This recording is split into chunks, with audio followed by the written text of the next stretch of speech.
Jai Hind students, we are studying chapter number 14 and video part number 2. The topic is your national symbols of India. The topic is your national symbols of India. India have a number of symbols like national flag, national emblem, national animal, and national flower and national bird, national fruits. तो these are our national symbols, यानी कि ये हमारे सब क्या हैं, राष्ट्रीय चिन्ह है, राष्ट्रीय प्रतीक चिन्ह है. तो ये सब टॉपिक है हमारा डिस्कस जिस पर हम कर रहे हैं. तो इन द प्रीवियस वीडियो में हमने डिस्कस किया था about of the and we have discuss about of name the national symbols of India, जैसे like our national animal tiger, national flag, national emblem जिसको हम अपना अशोक की लाट के नाम से जानते हैं, एंड नेशनल बर्ड पीकॉक जो हमारा राष्ट्रीय पक्षी है, एंड नेशनल फ्लावर जो कि हमारा लोटस है जिसको हम कमल के फूल के रूप में जानते हैं, एंड नेशनल फ्रूट जो हमारा सबसे बड़ा फलों का राजा जिसको हम कहते हैं. This is the time of summer time ही हमारा ये फ्रूट हमें मिलता है खाने के लिए जिसको हम नेशनल फ्रूट के नाम से जानते हैं. Mango, the sweety and juicy mango is our national fruit of India, and the national game of India hockey जिसको भारत को एक नई पहचान दी. तो इनके बारे में हमने डिस्कस किया था इन द प्रीवियस वीडियो में, हमने डिस्कस कर चुके हैं ऑलरेडी. तो at the present time in this video, in the second video we will discuss one by one करके जो हमारे नेशनल ये सिंबल्स हैं इनके बारे में जानेंगे. So let's start and know about of the national symbols. जो हमारे राष्ट्रीय चिन्ह हैं इनके बारे में वन बाय वन करके हम इनको एक्सप्लेन करते हैं, समझते हैं. सो आइए students, let's start our topic. In the previous video में हमने डिस्कस कर चुके हैं about of the national flag के बारे में हमने डिस्कस किया था. नेशनल फ्लैग जिसमें हमारे ट्राई कलर होता है जो कि हमारे 3 कलर को परिभाषित करता है, इसके बारे में हमने डिस्कस किया था नेशनल फ्लैग के बारे में. तो national flag is major for the nation, एक राष्ट्र के लिए, देश के लिए ये सबसे बड़ा प्रतीक चिन्ह होता है. तो किसी भी राष्ट्र का अपना ध्वज होता है. तो इसके बारे में हम already in the previous video में हमने डिस्कस कर चुके हैं. तो in this video we will discuss about of the a number of जो हमारे रिमेनिंग ऑफ हमारे सिंबल्स हैं, जैसे कि नेशनल एम्बलम जिसको हम अशोक की लाट के रूप में जानते हैं. तो नेशनल एम्बलम क्या है हमारा जिसको हम अशोक की लाट के रूप में जानते हैं. तो आइए इसके बारे में डिस्कस करते हैं. N emblem of any country signifies the national unity. तो ये हमारा जो नेशनल एम्बलम है, जो राष्ट्रीय प्रतीक चिन्ह है, ये हमारा एम्बलम जिसको हम अपनी राष्ट्र की एकता यूनिटी के लिए जाना जाता है देश की. And our national emblem has been adopted from the upper part of the Ashoka's lion pillars at Sarnath near Varanasi. अभी ये जो हमारा अशोक की जो लाट है ये कहाँ से लिया गया है, ये अशोकाज जो लाइन पिलर्स हैं उनमें से लिए गया है. ये सारनाथ जो कि नियर ऑफ द वाराणसी के करीब है सारनाथ में, वहाँ पर ये अशोक का एक लाइन पिलर बनाया गया है जिसमें 4 लाइन्स हैं. तो ये हमारे नेशनल एम्बलम के रूप में जाना जाता है. And this is the very important part of our national symbols. ये हमारे नेशनल सिंबल्स में एक बहुत इंपॉर्टेंट पार्ट प्ले करता है.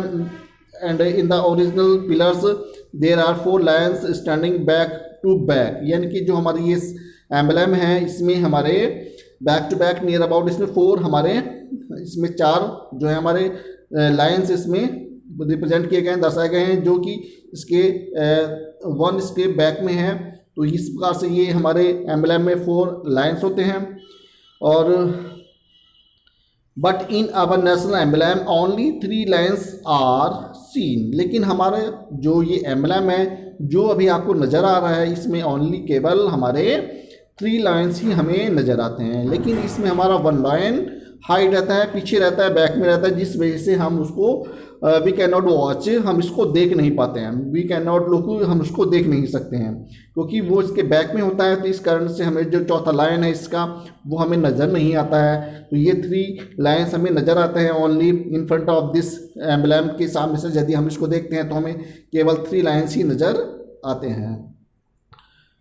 The fourth are being hidden from view, यानी कि चौथा जो लाइन है इसका वो छिपा हुआ है behind of the first line. जो हमारे फर्स्ट लाइन है उसके पीछे एक लाइन और है जो वो छिपा हुआ है।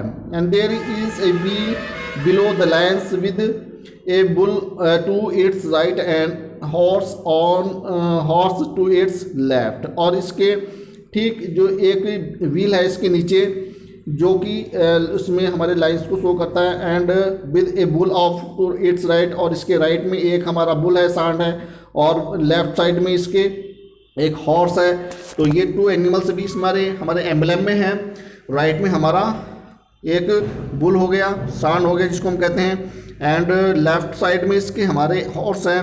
तो इस पर से टू एनिमल्स को भी ये रिप्रेजेंट करती है हमारा एम्बलम। एंड द वर्ड्स सत्यमेव जयते मीन्स द ट्रुथ अलोन ट्रिहम्स, यानी कि जिसका उद्देश्य अर्थ होता है सत्य की जीत, अर्थात सदा सत्य की जीत हो। ये हमारा सत्यमेव जयते एक ये नेशनल जो वर्ड है, ये हमारा ये 4 वेदास है। 4 वेदास जो कि हमारे ऋग्वेद है, यजुर्वेद है, अर्थवेद है, सामवेद है। तो ये ऋग्वेद में से हमारा सबसे ओल्डेस्ट वेद आज है, उसमें से ये टेकन फ्रॉम आवर ऋग्वेदा से ये वर्ड लिया गया है। तो इस प्रकार से हमारा जो एम्बलम है ये हमारे यूनिटी का प्रतीक है, एकता का प्रतीक है, एकता का ये संदेश देता है, एक सिंबल है हमारा। And our national emblem can be seen on all the government documents, coins and currency notes etc. तो ये हमारा जो नेशनल एम्बलम है, आप लोग हर जो देश की हर चीज़ें हैं, जैसे हमारी करेंसी है, मुद्रा है, कोई भी नोट है, ये जो भी डॉक्यूमेंट है गवर्नमेंटली हमारे, उन सब डॉक्यूमेंट पर हमें जो भी हमारे डॉक्यूमेंट्स हैं गवर्नमेंटली, उन सब डॉक्यूमेंट पे हमें नेशनल एम्बलम की जो इम्प्रिंट है वो हमें छाप इस पर नज़र आती है हर चीज़ों पर। और हमारी करेंसी यानी कि जो मुद्रा है एट द प्रेजेंट टाइम जो भी हमारे चलन में है, उस पर भी हमारी इसकी सिंबल्स इसका नज़र आता है। तो ये हमारा एकता का, यूनिटी का प्रतीक है, इसलिए ये हर जगह गवर्नमेंट रूप से, ऑफिशियल रूप से इसको यूज़ किया जाता है, फॉर एडमिनिस्ट्रेशन पर्पज़ के यूज से इसको इस्तेमाल किया जाता है। एंड नेक्स्ट हमारा जो सिंबल है नेशनल एंथम, यानी कि राष्ट्रगान, यानी कि जो एक प्राउडी फॉर एवरी नेशन, एक राष्ट्र के लिए, एक देश के लिए बहुत बड़ा गर्व की बात होती है, जिसको हम जनगण मन के रूप से जानते हैं, राष्ट्रगान के रूप से जानते हैं, जो रविन्द्रनाथ टैगोर द्वारा इसको रचित किया गया है, लिखा गया है।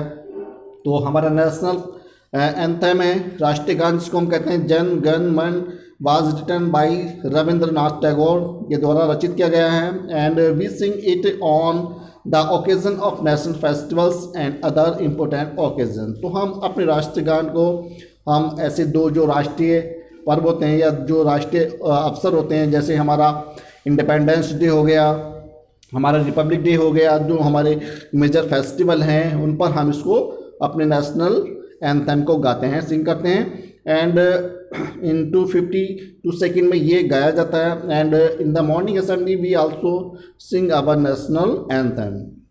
Whenever we sing or hear it, we must stand and at attention positions to mark the respect to our national anthem। तो हमारा राष्ट्र के प्रति, अपने राष्ट्रीय ध्वज के प्रति ये हमारा सम्मान होता है, रेस्पेक्ट होता है कि हम अपने राष्ट्रीय गान के प्रति जब यदि कहीं भी हम लोगों को अपने राष्ट्रीय गान के जो भी वर्ड हैं स्वर अगर हमको कहीं भी सुनाई पड़ते हैं तो हमें वहीं पर रुक जाना चाहिए और रुक करके अटेंशन पोजीशन लेनी चाहिए। We should to take attention position during the time of the singing. जब ये हमारा नेशनल एंथम सिंगिंग हो रहा हो, गाया जा रहा हो, तो हमें वहीं पर रुक करके अपने राष्ट्रगान को रेस्पेक्ट देना होता है और वहीं पर रुक के हम attention position we can take, हम ले सकते हैं। ओके, तो this is very regards for of the nation, regards for our national anthem, regards for our national flag. तो हमारे राष्ट्र के प्रति ये हमारी सच्ची श्रद्धा होती है और as a citizen of India we should to respect our national symbols, our national flag, our national जो भी हमारी राष्ट्रीय चीज़ें हैं, जो राष्ट्रीय धरोहर हैं, हमें उनका सम्मान करना चाहिए, उनका रेस्पेक्ट करना चाहिए। एंड नेक्स्ट हमारा अदर सिंबल्स जो कि हमारे अन्य सिंबल्स में आते हैं, जैसे कि पीकॉक है। तो peacock is our national bird, यानी कि जो मोर है हमारा ये राष्ट्रीय पक्षी है, तो हमें इनको कंजर्व करना चाहिए, इनको संरक्षण देना चाहिए, हमें इनकी सुरक्षा करनी चाहिए। It has glistening blue neck and a very long tail. तो इसकी जो विशेषता होती है, लंबी गर्दन होती है और इसके फीदर्स होते हैं, सुंदर सुंदर फीदर्स होते हैं, पंख होते हैं इसके, और इसकी गर्दन होती है जो कि सुनहरी होती है, बिल्कुल ब्लू नेक होती है इसकी, गर्दन नीले रंग की होती है और सुनहरे रंग की होती है, एंड लॉन्ग टेल, और इसकी सबसे लंबी पूंछ जिसको हम इसके पंखों के रूप से जानते हैं। It is a very beautiful bird. तो ये संसार का यानी कि विश्व का हमारा सबसे सुंदर पक्षियों में से इसको माना जाता है, जिसको हम पिकॉक के रूप में जानते हैं। एंड नेक्स्ट हमारा जो national is our royal Bengal tiger, यानी कि जो हमारा बंगाल का टाइगर है उसको हमने राष्ट्रीय पशु घोषित किया है, यानी कि हमारा राष्ट्रीय पशु है जिसको हम रॉयल बंगाल टाइगर के नाम से जानते हैं। तो royal Bengal tiger is our national animal, ये हमारा राष्ट्रीय पशु है। And it is a powerful animal and runs very fast. तो इसकी जो विशेषता होती है कि ये सबसे पावरफुल होता है और दूसरी चीज़ ये सबसे फास्ट होता है, सबसे तेज़ दौड़ने वाला एनिमल होता है। तो इसलिए हमारे जो गवर्नमेंट है इसको अपना राष्ट्रीय पशु घोषित किया है। तो हमें हमारे एट द प्रेजेंट टाइम हमारे लिए इन पशुओं को संरक्षण देने के लिए बहुत सारे अभयारण्य, वन्य अभयारण्य खोले गए हैं, बनाए गए हैं, जहाँ पर इनको संरक्षित करके रखा गया है और इनके प्रति जो अत्याचार हो रहे थे, जो इनको बड़े स्तर पर जो इनका हंटिंग किया जा रहा था उसको प्रिवेंट किया गया है, रोका गया है। इसके लिए हमारी गवर्नमेंट ने बहुत सारे ऐसे एक्ट बनाए हैं जो हमारे एनिमल्स की जो तस्करी का कार्य करते हैं उन पर बैन लगाया है पूरी तरह से। तो ये एनिमल्स हमारा राष्ट्रीय पशु घोषित किया गया है जिसको हमें सुरक्षित देना है, हमें सभी को इसकी संरक्षण देना चाहिए, हमें इनको कंजर्व करना चाहिए इनके लिए, क्योंकि हमारे एनवायरनमेंट को मेंटेन करने के लिए, हमारे बैलेंस करने के लिए सबसे ज़्यादा इंपॉर्टेंट रोल प्ले करते हैं। तो to maintain our environment they play an important role to maintaining our environment, यानी कि हमारा जो पर्यावरण है उसको मेंटेन करने में ये सबसे बड़ी हमारी इम्पोर्टेंट रोल प्ले, यानी सबसे महत्वपूर्ण रोल जो भूमिका ये निभाते हैं। तो हमें अपने ऐसी जो राष्ट्रीय धरोहर हैं, जो राष्ट्रीय जो चीज़ें हैं, हमें उनको संरक्षित करना चाहिए। And next our lotus is our national flower, यानी कि हमारा राष्ट्रीय फ्लावर, राष्ट्रीय पुष्प जिसको हम लोटस यानी कमल के रूप में जानते हैं। तो it is considered as a sacred flower. तो ये हमारा एक पवित्र फूल के रूप में इसको माना जाता है। तो ऐसा माना जाता है जो हमारे और ट्रेडिशन थी, जो हमारे ऋषि महापुरुष होते थे वो भगवान के चरणों में कमल के पुष्प को अर्पण करते थे, चढ़ाया जाता था। तो इसलिए हमारा जो पुष्प है ये बहुत ज़्यादा पवित्र माना जाता है, तो इसलिए इसको हमने राष्ट्रीय पुष्प के रूप में इसको माना है। तो ये गवर्नमेंट हमारी इसको राष्ट्रीय पुष्प के रूप में इसको घोषित किया गया है। तो lotus is our national flower.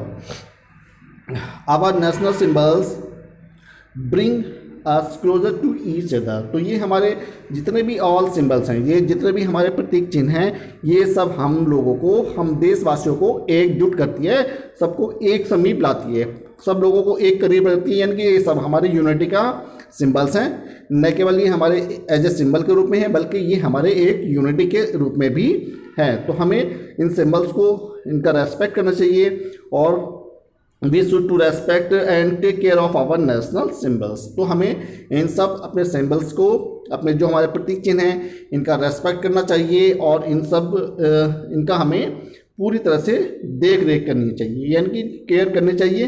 तो ये हमारे इम्पोर्टेंट हैं जो कि एक राष्ट्र के लिए, एक राष्ट्रीय धरोहर के, these are our national heritage of India, ये हमारे राष्ट्रीय धरोहर के रूप में मानी जाती हैं। तो every citizen of India, every citizen of the country, we should follow the rules of our national symbols. जो हमारे राष्ट्रीय चिन्हों के जो हमारे रूल्स बनाए गए हैं, हम सब नागरिकों की ये जिम्मेदारी है कि हम सभी को उन रूल्स को फॉलो करना चाहिए, उन सबको रूल्स को मानना चाहिए। तो this is very big and important responsibility towards the nation every citizen of India, यानी कि राष्ट्र के प्रति हर नागरिक की ये सबसे बड़ी जिम्मेदारी है कि हम अपने राष्ट्रीय जो ध्वज हैं, जो राष्ट्रीय प्रतीक चिन्ह हैं, हमें उनका सम्मान करना चाहिए और उनकी पूरी तरह से केयर करनी चाहिए। और इसके अलावा हमारे जो कुछ राष्ट्र के प्रति जो भी ड्यूटी हैं, जो कर्तव्य हैं, हमें उन सबको फॉलो करना चाहिए। तो जैसे जो भी हमारे राष्ट्र के प्रति ड्यूटी हैं, जो राष्ट्रीय धरोहर हैं, जिनको हमें राष्ट्रीय धरोहर के रूप में माना है, उन सब हेरिटेज को हमें रेस्पेक्ट करना चाहिए और उनको डैमेज नहीं करना चाहिए। तो this is our responsibility, this is our duty towards the nation. So students, I hope that everyone will respect and will follow the rules of the national symbols। जो हमारे राष्ट्रीय प्रतीक चिन्ह हैं, हमें उनको फॉलो करना चाहिए, उन रूल्स को मानना चाहिए। And respect to all our symbols, जो हमारे प्रतीक चिन्ह हैं, उन सबको हमें सम्मान करना चाहिए। तो everyone will follow the rules of the our symbols. So students, thank you and have a nice day.